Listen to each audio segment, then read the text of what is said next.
This is Film Focus with Emily Cook.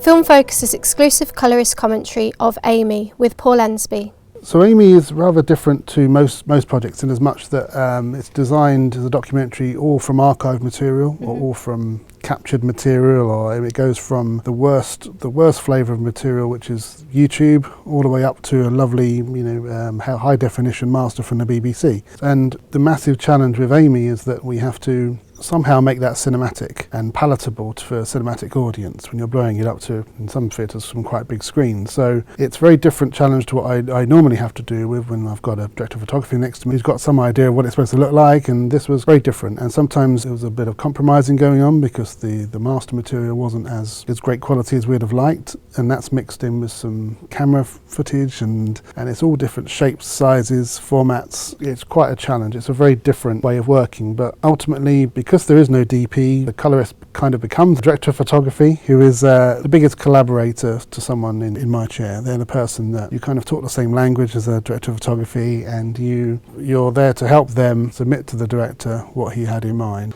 So we can play this now. This is a very nice teaser trailer, I guess. It does show you some of the different images. So we start off, this is her obviously home footage. I had to sort of decolour this to separate it out from when she's actually an adult. That's been taken. So we had, as you can see there, this is now full colour because it's her in her glory and happy times.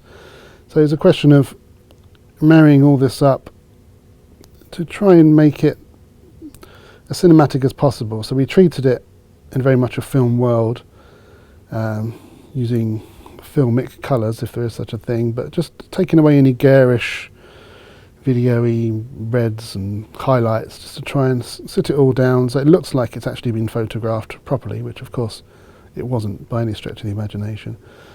Particularly this kind of material, which is the paparazzi stuff, which is just captured on the street.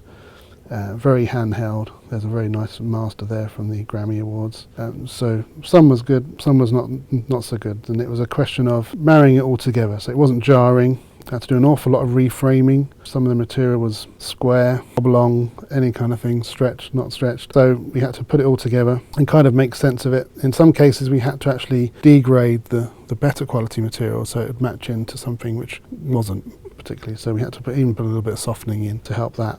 So that was Amy, but when you work on those sort of projects, that you do feel really part of the production because you feel like you're needed an awful lot more and even creating part of the creative process. You're involved a lot more in the design and how things should look, and you've kind of got a bit of a free rein.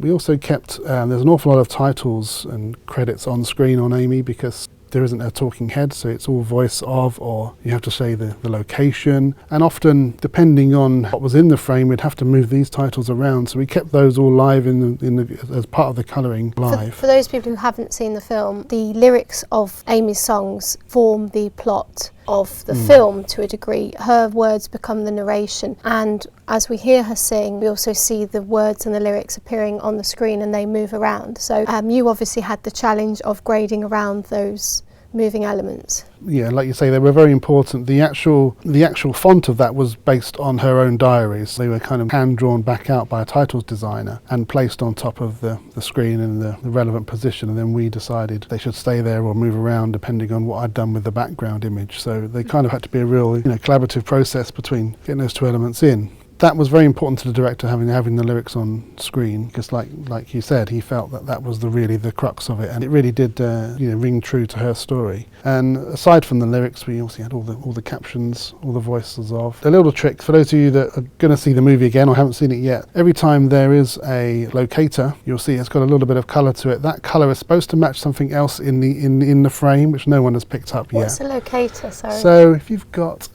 say Amy's bedroom, Camden.